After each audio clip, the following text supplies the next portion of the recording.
ഒരു cross piece ഇതുപോലെ വെച്ചിട്ട് മറ്റൊരു ക്രോസ് പീസിൻ്റെ റൈറ്റ് സൈഡ് എടുത്തിട്ട് ഇതുപോലെ ജസ്റ്റ് ഒരു ഇതുപോലെ വെച്ച് കൊടുക്കുക. എന്നിട്ട് ഇപ്പോൾ ഇവിടെ ഒരു ലൈൻ ഉണ്ടല്ലോ, അതിനനുസരിച്ച് പാരലലായിട്ടോ അല്ലെങ്കിൽ ഇപ്പം നമ്മളിവിടെ കാണുന്നത് ഇതിപ്പോൾ ഒരു സ്ക്വയർ പോലെയാണെന്ന് കരുതുക. ഓക്കെ, അപ്പോൾ ഈ ഒരു സ്ക്വയറിൻ്റെ ക്രോസ് ആയിട്ട് വേണം നമ്മൾ സ്റ്റിച്ച് ചെയ്ത് കൊടുക്കുക. ഇവിടെയാണ് നമ്മൾ സ്റ്റിച്ച് ചെയ്യേണ്ടത്. സ്ക്വയർ പോലെ വരുന്ന രീതിയിൽ മെറ്റീരിയൽ വെക്കുക, നല്ല വശവും ചേർത്തിട്ട്. എന്നിട്ട് ഈ ഒരു ഭാഗത്ത് സ്റ്റിച്ച് ചെയ്ത് കൊടുക്കാം.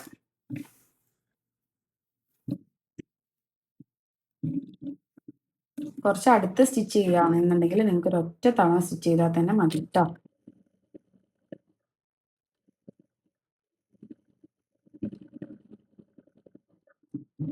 ഓക്കെ, അപ്പൊ ഞാൻ ഒരു അടുത്ത സ്റ്റിച്ചാണ് ചെയ്തത്. എന്നിട്ട് എന്ത് ചെയ്യാം, ഈ ബാലൻസ് വരുന്ന ഈ ഭാഗം ഉണ്ടല്ലോ, ഇത് നമ്മൾ കട്ട് ചെയ്തിട്ട് ഒഴിവാക്കുകയാണ് വേണ്ടത്.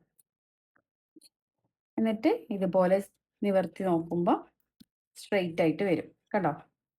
ഇതുപോലെയുള്ള എക്സസ് ഭാഗമൊക്കെ കട്ട് ചെയ്തെടുക്കാം. നിവർത്തിയതിന് ശേഷം മാത്രം കട്ട് ചെയ്യുക, ആദ്യം കട്ട് ചെയ്യരുത് കേട്ടോ. ക്രോസ് പീസ് ഇതുപോലെയാണ്. നമുക്ക് മാക്സിമം എത്ര ക്രോസ് പീസ് കിട്ടുന്നോ അതൊക്കെ ജോയിൻ ചെയ്തെടുത്തിട്ട് ഒരു ലോങ് പീസ് തന്നെ ആക്കി എടുക്കാൻ പറ്റും.